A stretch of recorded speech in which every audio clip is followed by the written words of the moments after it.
I used to have a sound system in my car. Oh. Yeah, I had a sub. Dang. It was, you could hear that coming in the street. Yeah. Boom, boom, boom. I had my music so loud. Did that not hurt your ears? At the time, no, I was young. It still hurt even when I was young, that was like, oh, that's too loud. I think I've been an old woman my whole life. You may have. I think I have been. Oh. Maybe. Please just hold your breath. Every door looks better when you keep it closed. Keep your head down and don't watch your step. No point in even trying now, just let it go. Maybe they will write the same for me. Maybe this was really just a dream. Don't wanna take that risk and try to see. A 9 to 5 will bring security, I'm sure, but I can guarantee you that's no way to live. Way to live. Promise that's no way to live. Way to live. Hello, everyone. Hi. Welcome back to another episode of Prodigal Peas in a Pod. I'm Brooke Ackerman. And I'm Denise Acosta. And we are going to talk about quiet, not quiet, noise, no noise, how we feel about quiet, how we feel about stillness. Does that make anybody squirm already? Denise was already saying that she used to always need sound. So Yeah. that's kind of what we're talking about. How comfortable or not are we with stillness, quiet, that kind of thing? Oh, man. I love it now. Me too. I love it now. Me too. As you were talking, I was just thinking of so many different situations that bring me happiness that are very quiet. But the first place that popped up, and I've shared this before when we were on Rainbow Mountain last, and I found this little edge of the mountain, and it was nothing but clouds, just clouds. It was me, and there was nobody else in this space. It was just me on this little ledge and clouds. And it was so quiet, aside from the clouds. What? The clouds were noisy? Because it was windy. Okay. Because we were so high up. Yeah. But it was the best. It was so peaceful. And it made me so happy. Every time I have an opportunity where it's quiet and silence. Yep. I'm so happy. Yeah, I know this one is a weird one. I know I've said something along the lines of this before, and I know for a lot of people this is a weird one, but I really don't often listen to anything when I'm driving. Wow. I know some people are either they're listening to a podcast, like Prodigal Peas in a Pod, Hey. or they're listening to music or whatever. And there are times that I will listen to things, but John and I are getting ready to go on a very long road trip, and it blows people's minds when we tell them that for a big chunk of the 12 to 13 hour drive, we do not play music. Wow. Yeah, and we talk to each other, Yeah. but there can be very long stretches of just quiet, Yeah. and I love it.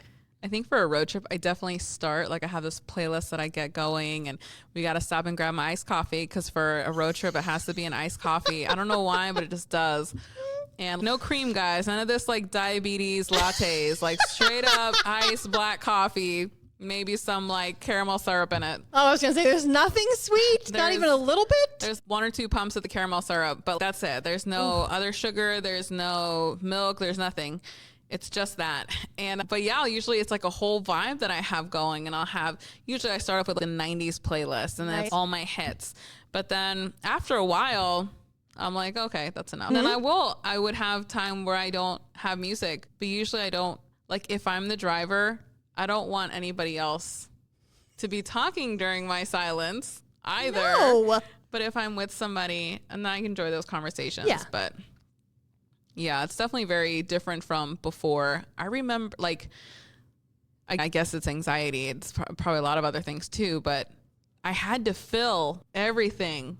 From the moment I woke up, I have to play music as I'm doing whatever I was doing. When I did finally start getting into running, I was listening to music. The playlist had to be a certain kind of music to keep me going. And I remember thinking, how did people run without music?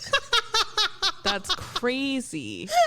I couldn't wrap my mind around that. What do you do? How do people run without music? Right? And it always had to there always had to be something. And it became like this comfort. And it was, at the end of the day, it was me avoiding listening to what I was thinking about or spending time thinking about things that I probably should be. And I just don't feel like unpacking because it's just too messy. Yeah. Like compared to today, like if I am actually going to run, I cut the music off. If I'm walking, then I'm probably listening to a podcast or nothing, or I'm just listening to the sounds of outside.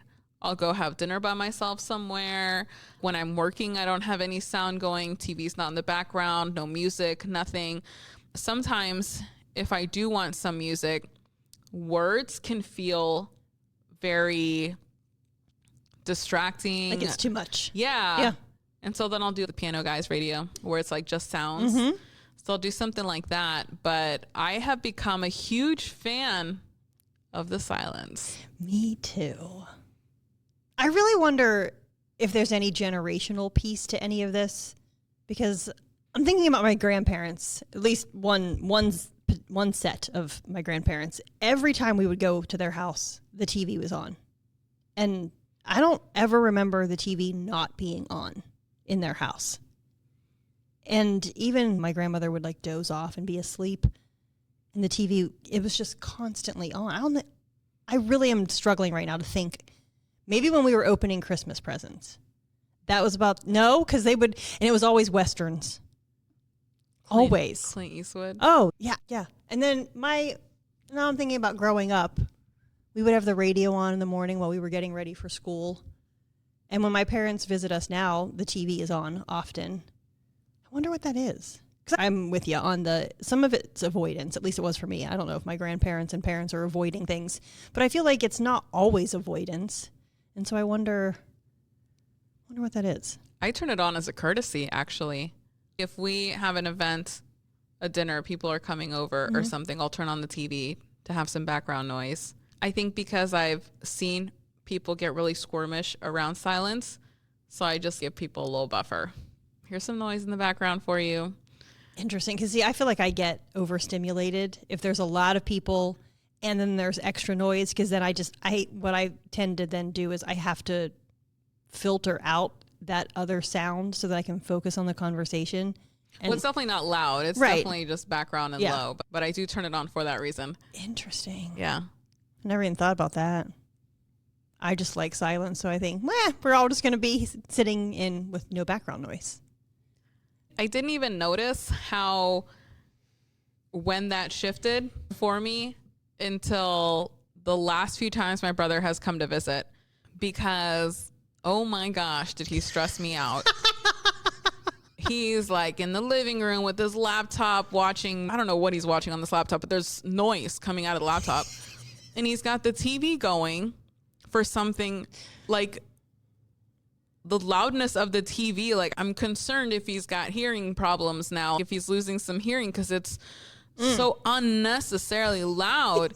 And so he's got that. And then he may also just be on his phone. And it's just like, how do you, like, just seeing that stresses me out. That's so much that's happening in just that one little space. I'm feeling overstimulated already, and I'm not even there. How do you, and then engage in conversations while that's happening? I don't know how people do that. Like, mom would be watching a movie and she'll answer the phone and she'll put it on speaker and try to have a conversation. And I do not allow her to do that anymore. But she's just not a care in the world. She's got this whole thing in the background going, and the speakerphone's going with who's talking, and she's having a conversation as if it's nothing. And I'm like, oh my gosh, how do you do that? That's too chaotic for me. It's too chaotic. No, I get super overstimulated. But mom does the same thing, right? It's like her phone, she's watching videos, and the iPad has got some other video going, but then there's also Alexa playing music. And it's just so stressed for me when they're both together. It's a rough day for me. Oh, I can't imagine. And then like just retreat to like where I am in the basement, and it's like night and day difference. There's zero sounds in my domain. Zero sounds.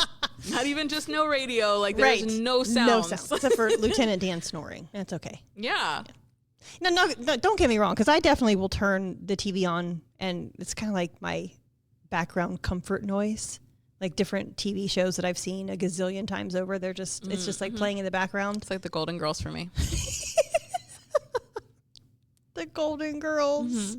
I don't know if they could be background noise for me. They're too funny. I would want to tune in and watch and listen. Anyway, yeah, because I definitely will have something, or I'll have music on or whatever, but that's more rare. I more often than not have it just be quiet.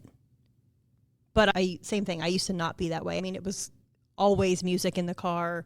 There was always something, and I didn't realize that it was often so that I could not have to think about whatever was going on in my noggin. But yeah, the more healing I've gotten, the more God and I talk, the less the extra sounds have to be around. I used to have a sound system in my car. Oh.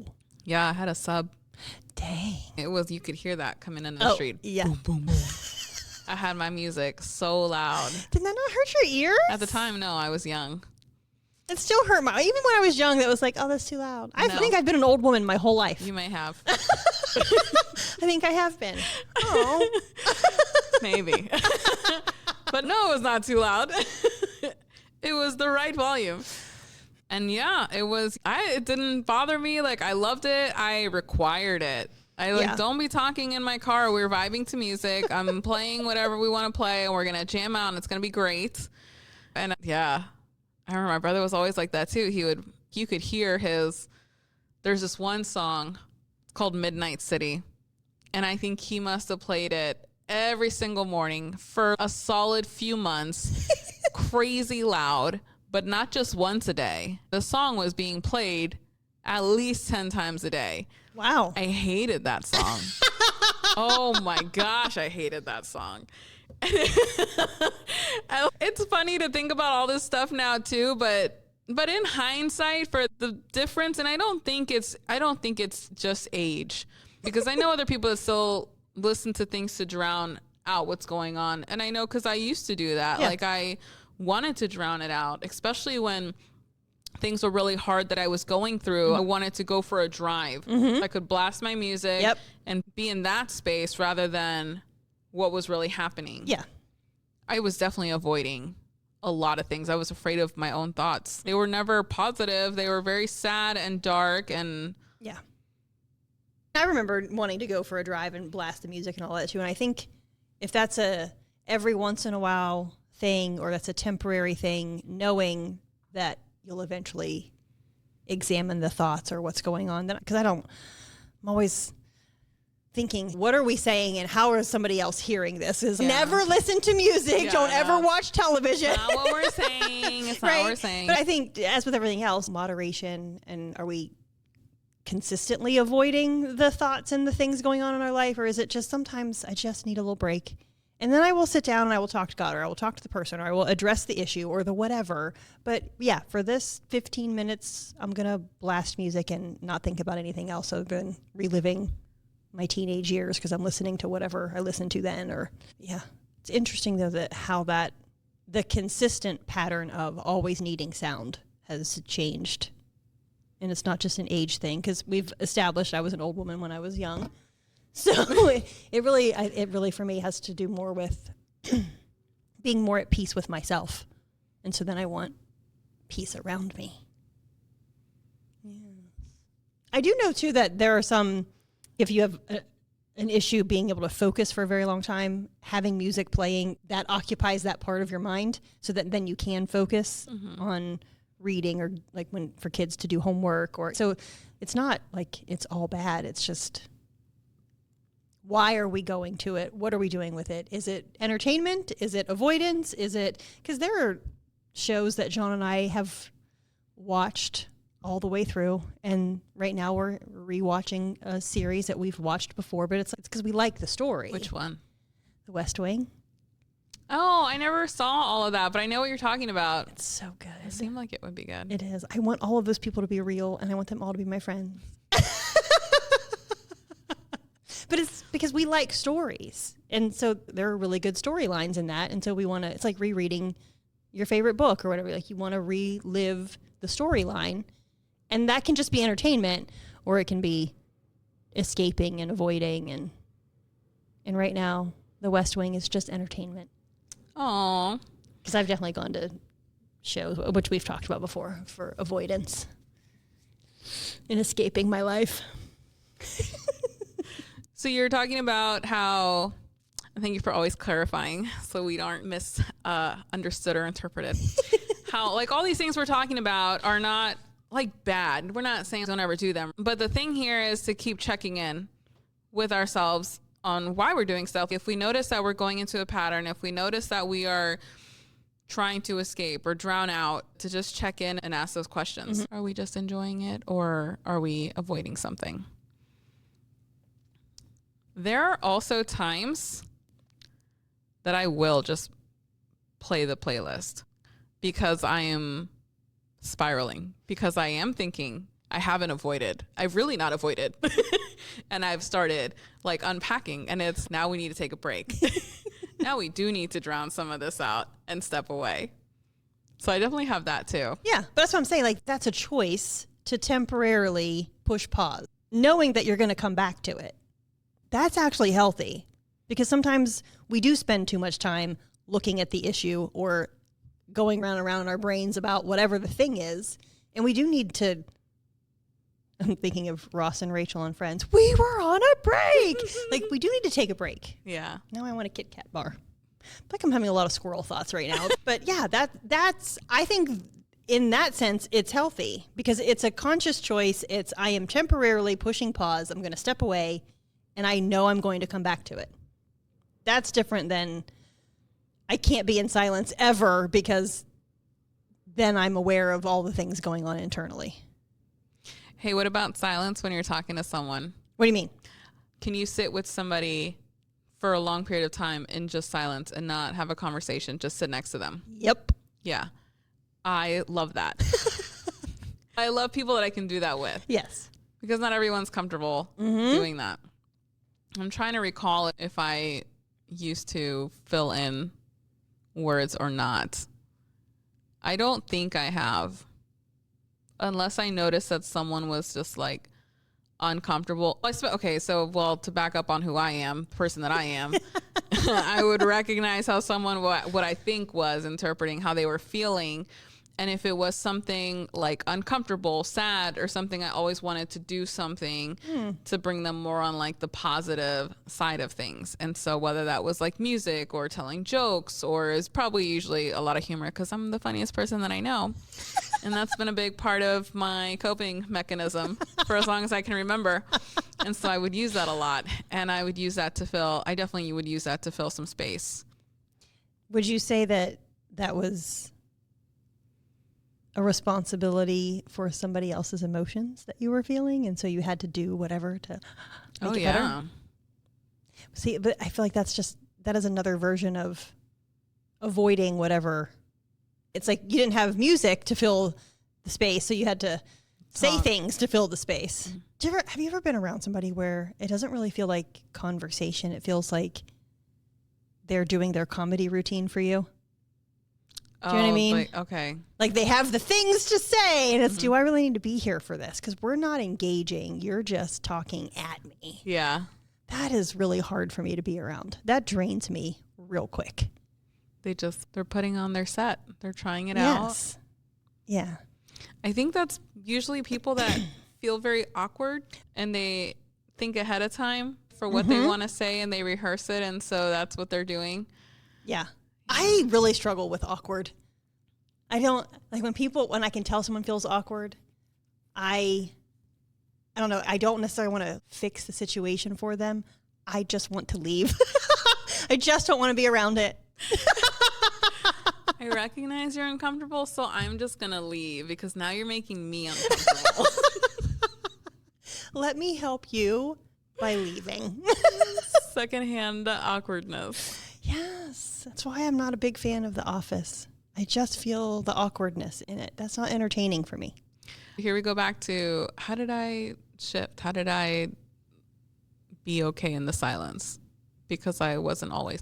But were you always good in the silence? Have you always consistently been healthy and steady in the silence? It's definitely different now, but I never felt like I had to have noise. Okay.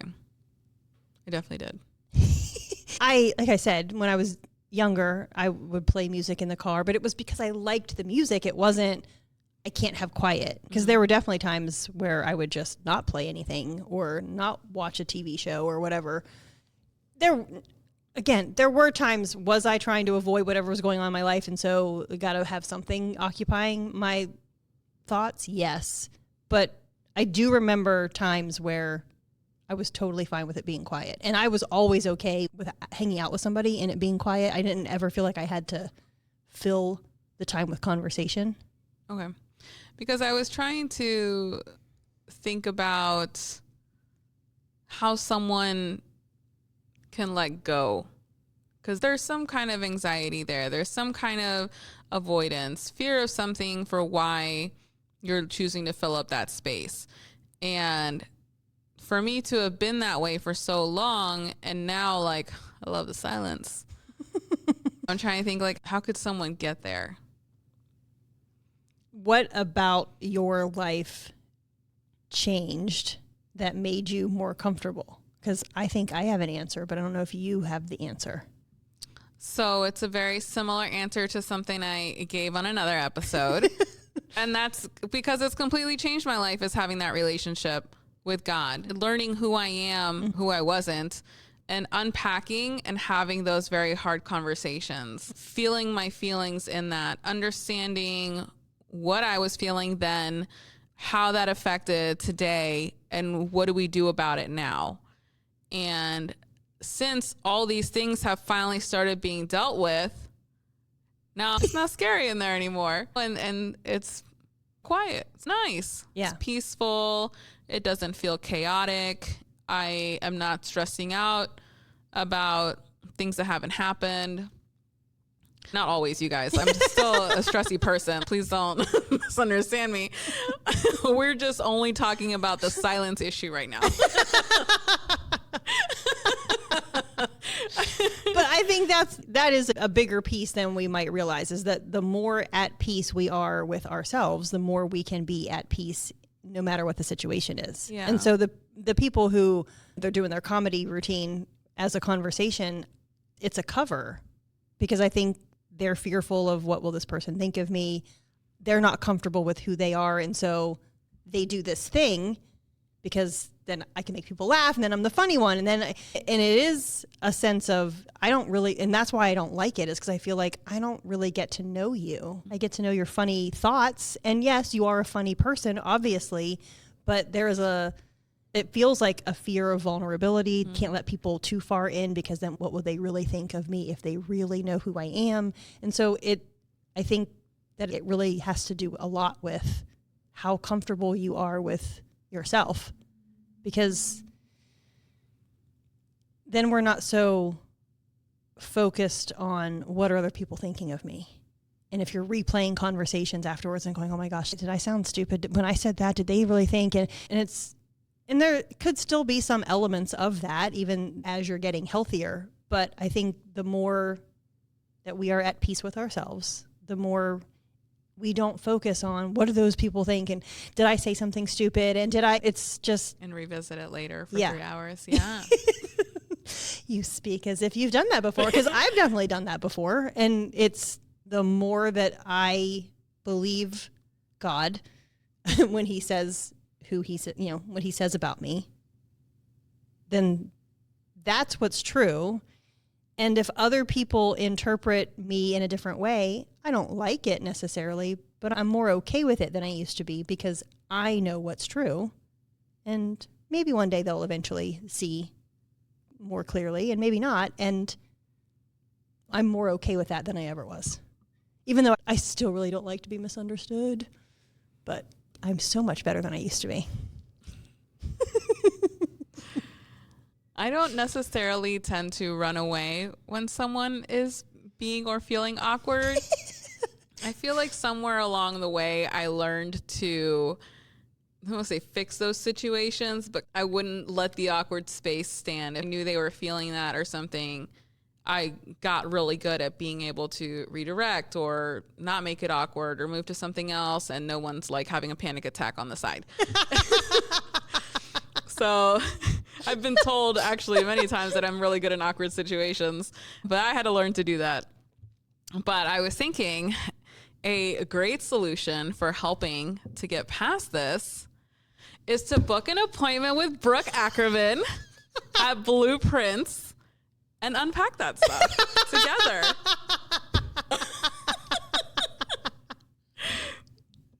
I appreciate that. Thanks. Yeah. Happy to talk with anybody who would like to discuss that. Absolutely. I have a friend who will, and I'm hearing her voice as we were talking about this, and what I was hearing is like her being like, okay, but it's not like I'm the only one that's like that or gets awkward about that or feels this way. Like it's very common. A lot of people do it. Oh, defensive. And my thing is, there's a ton of people out there like that. There's a lot. That was me too at some point. But like, that doesn't have to be how you continue to live. That's not fun. Yeah. That's not peaceful. That's not enjoyable. Nobody likes to feel awkward or uncomfortable. So why not just address things and come to terms with what it is that we're so nervous about and finally unpack that? And so we are a little bit more, because if we're more confident in who we are, we're probably going to enjoy that silence a lot more. Yeah. But unfortunately for a lot of people, the discomfort of the awkwardness, or does everybody think I'm stupid, or what do they think of me in that conversation? The discomfort of that is known. And so it's more comfortable than the unknown of changing something about myself, because that takes work. Yeah. Like, I know this part. I've done this for however many years, but to change that, and that's going to require something of me. That's going to be hard. I don't want to do that. And so I just stay, even though this isn't comfortable and I don't like it, I'm used to it. Unfortunately, that's where a lot of people. So again, if you'd like to schedule an appointment. See what I mean, y'all? See what I mean? Yeah, it's our choice. We can stay there in that thing that we don't really like, even though we think we're not going to like this new thing. But if you're already recognizing something that you don't really like and you wish it was different, take a step into the new thing and make the change. And now we're going to get me on a soapbox, because now all I'm thinking about is healing, right? Let's be healthy. It's 2026. Let's stop being, this is how I've always been, or this is how it is in my family. Let's just stop that. Talk about flipping a switch. That would be that would be great if it was that easy. Right? Just like that. Just like how I said it.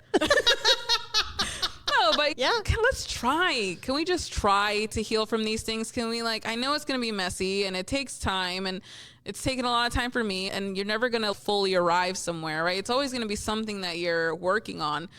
But can we just at least try? And it's been like my thing for the last week in different conversations about, unpacking things is hard. And it's harder than what you've already been doing because it's what you don't know.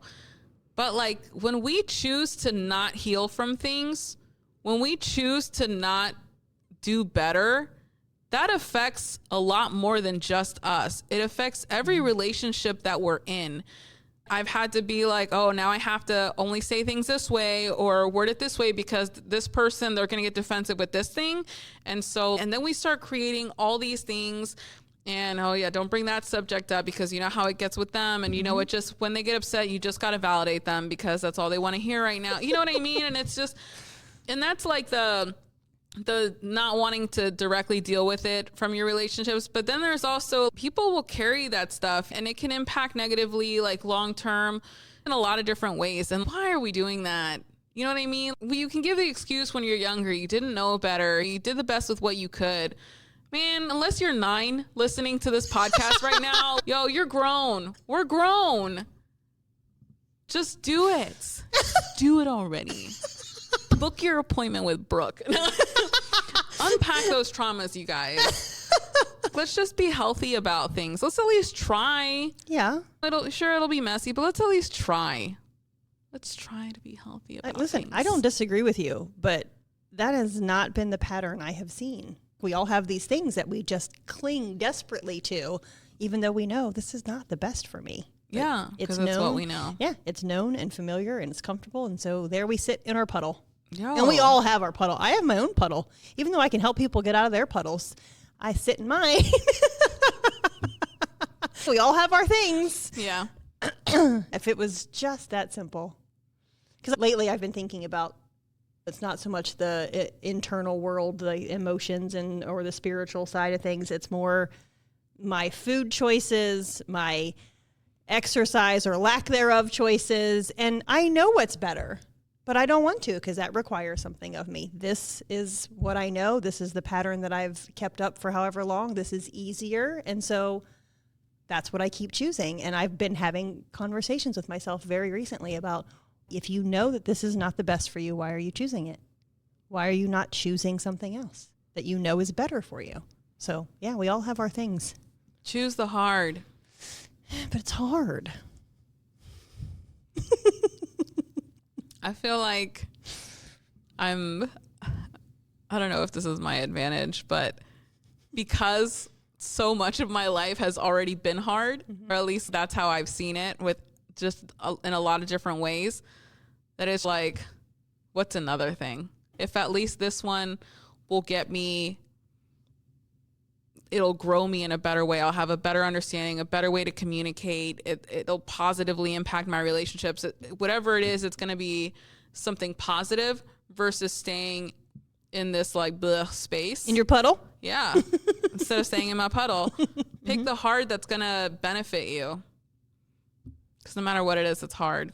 Yeah. And that's the thing that we don't realize, is that me choosing to stay in my puddle requires something of me too. I think even just saying that out loud, like acknowledging it, because sometimes we don't. Oh, yeah. We can just let it Yeah. continue to float under the radar. Right. We don't really pay attention to it. So it's not really there, even though it's there. Because if we don't name it, it doesn't exist. So we're talking about how if we sit in our puddle, that requires something of us. Like, that's difficult. And then making changes is also difficult. So no matter what, like, we've got to make a choice. And even though we want to stay comfortable, knowing that there's a better option out there, what are we afraid of? What are we afraid will happen if we let go of the comfortable and do the thing that's difficult, the thing that's better, the new thing, the thing that's not known and familiar and comfortable? What are we afraid of? What are you afraid of? I can tell you what I was afraid of in unpacking things, growing from them, or whatever it was, addressing what was actually happening, no longer avoiding things. One of my biggest fears when I really thought about it was, now I'm going to end up knowing the true depths of how jacked up I am. And I was very afraid to know, like, all these bad things that happen in my life, what the true effects of it actually were. Like, because now it would be on paper and it would be like a list. It would be like something real. And I already felt bad enough about myself. Like, why would I want to know that? And so I would get stuck there. And so I didn't want to. I didn't want to heal. I didn't want to talk about it. Yeah, sure, healing's great. But I didn't want to know that about me.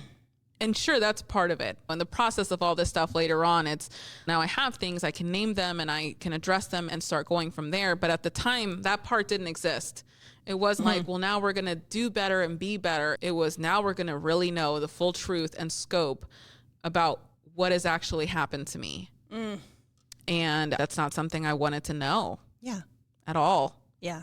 It's interesting though that was, because the wording that you're using, I feel like whether we're aware of it or not, just like whether we're aware of God's presence in our life or not, we can be unaware of the enemy's presence in our life too. Yes. And I feel like that was definitely, he was using that to keep you stuck. Because what if I see the depth of what occurred, but then getting there is then the springboard for healing and getting on the other side of things. But if you just keep it hidden and let's not look at it, then you stay, like, that stuff, it's still in there. That's still part of your story. But if it goes unexamined, then it just gets to stay where it is and even become almost worse, because it's like if you put a container in the back of the fridge and it's dark and nobody ever looks at it, and then it's like mold everywhere. And we can have that happen to us spiritually. Yeah, yes. And mentally, emotionally. And so if we let it get some light, then that's when change can start to occur. And so it's really interesting to me the way that you were saying that, is because it was like, no, don't let anybody see. And not even that, just you don't look at it, because then we can keep it under wraps. When really then there's no access to healing. And there's that comfort thing that we were talking about, because at least I already know this. Like, this is all jacked up. And if anybody really knew, you'd be very concerned about me. I'm pretty sure I've mentioned it before on other episodes. Like, I spent over 10 years of my life every day waking up wishing I was dead. Yeah. And so that isn't just some made up thing that comes in for all of 3 seconds and leaves. And then, it's 9 a.m. Now we're going to go to normal life. It's running in the background all the time. Yeah. And there's a lot of other thoughts that come in with that. And so it's one of those, like, we'll keep it under wraps, because if people know the extent of where I'm at, they're going to ask even more questions. And those questions are going to make me really upset. But not like in an angry way, but like crying. Yeah. I'm going to be devastated talking about things, and I'm going to feel like a child because I don't have the words for it. And I'm just like in just all these emotions. And so you just want to stay stuck. And so what you were saying about we're not always aware of God's presence, but we're most likely not less aware of the enemy's presence. And that for sure was a lot for me in my life. That could probably be its own episode. But there was times where I would start excelling in things and I would immediately pull back because I'm like, oh no, but that's not who I am. And so no, let's stop doing that, because it'll become a thing, and then I'm going to really drop the ball, and that's going to be an even bigger deal. And I don't want that big blow up. Yeah. So let me just step out right now while I still can before it gets noticed. And that showed up in so many different areas of my life. It must have been when I decided to take my faith intentionally, because it was one of those things where I didn't have a choice anymore. Like, you do eventually get to a point where it is too much. Yeah. And you don't know what to do next. And that's where God meets a lot of us. And that's certainly where he came to get me from. And having those hard questions and going through them and being able to process that with God and not just with somebody else always, I think was also a big help for me. And I think it's typically the opposite is where it's most helpful for most people. But I'm very much an internal processor. And so it just worked out for me that way. But having those questions to consider that I hadn't before. And so when I start seeing what I believe to be true, what this reality was that I created in my head is actually like a ton of it isn't. Yeah. Then I'm like, wait, like where else do I need to fix this? And so if I'm really uncomfortable in another situation, like, oh, okay, what can we do now to stop doing that? Stop feeling that way or grow from whatever it is. That perspective and outlook is different. It is a choice, right? To go in and start working on that. But there's so much value that I've seen in just myself. Yeah. That even when the hard things do come up now, I'm more open to it, because I'm like, oh, it could be so much better on the other side. Yeah. Yeah. Our choice and our perspective, it makes such a huge difference. Because I was recently talking with a client, and we're getting to the end of our time together, and she's, oh, wow, I bet you just love sitting with people as they cry all the time throughout. And I was like, that's not at all how I see this, though. And she was feeling uncomfortable about the fact that she was crying. And I'm like, well, you were just talking about sad things, so that makes sense. But I don't see it as, oh, I sit with people as they cry through a whole session. I told her I get to see the miraculous every time I meet with somebody, because to watch God show up and bring healing, I was like, why would I not do that? Yeah. Sign me up. Yeah. She was like, oh, wow. And you could just tell that was not at all how she was seeing what had just occurred, because God said some pretty amazing stuff to her. And I was like, that you let me in on that? Heck yeah, I'm going to sit here and be a part of that. Yeah. So we can keep it hidden. We can keep it under wraps. We can, no, let's not look at it, or let's shift the perspective. Let's make a choice that might feel difficult, but staying the same is also pretty difficult. And we've been doing that same thing for a long time anyway. Yeah. And we're not seeing the results that we'd like. Oh, life. Oh, trauma. Oh, hard things. Just really take a hold of us. If we let it. Yeah, but we can choose something different. But that's what's hard about it too sometimes, is that making that choice. Yeah. We get to choose, and we can choose to sit in our puddle. I do sometimes sit in my puddle, and I'll be like, okay, but I need to sit in my puddle for a little bit. Yeah. And then we can talk. But that, I know that might sound ridiculous, but that is a conscious choice. You are aware, yes, I am choosing for a little bit, temporary, to sit in my puddle. And then I will get out of my puddle. That matters. But if it's just, Eeyore, oh, life is so terrible. This is so difficult. I don't know why this all keeps happening. We're unaware. It's unexamined. We're just sitting in our puddle. We don't even know we're in a puddle. That's different. But yeah, temporarily choosing to turn the radio on because I want to drown out these thoughts. Temporarily sitting in my puddle for a little bit of time. Choosing that consciously is different than going through life unexamined. Let's examinar this Vita. In 2 languages, ladies and gentlemen. Yes. So our advice to you is to turn the music off. That is not. Just kidding. Just kidding. No, but I hope something stuck with you guys or landed with you. There's a lot of reasons why we sit in silence, and I am just really excited that I'm a fan of it now. I love the silence, and I hope if you don't love the silence yet that you will love it soon. After you make an appointment with Brooke. But that's all for now, guys. I'm Denise Acosta. I'm Brooke Ackerman. And we'll see you later. Okay, bye. If you want to find out more information about Misfit of Creation, which is a soul food ministry, you can find me on all the socials, Facebook, Instagram, YouTube, and TikTok. You can also find me on Etsy if you want to get some downloadable Bible studies or devotionals, and that's misfitofcreation.etsy.com. You can also find me on Patreon if you'd like to be a monthly supporter and using the same handle, Misfit of Creation. And I have an online Facebook community group that you can join, and you can find out about all the local events happening that I'd love for you to be a part of with me. If you'd like more information about my coaching practice or read some helpful blogs or even schedule an appointment with me, you can visit blueprintheartandmind.com. And you can also find me on Facebook, Instagram, and YouTube. But wait, there's more. Think I get it now. I need to be myself because a copycat can only do so well. In love with everything that makes me who I am. Don't need a backup plan. I hope they understand that I'm doing better today. I got me a mission, I got some fruition. You down to stay out the way. Can't seek validation from people who hating. I got my mentality straight. Shout out to God, I've been keeping the first. He's been working and paving the way. And now I can guarantee you that's the way to live. Way to live. Promise that's the way to live. Way to live. Promise that's the way to live. Starts. Spreading the news. I'm leaving today.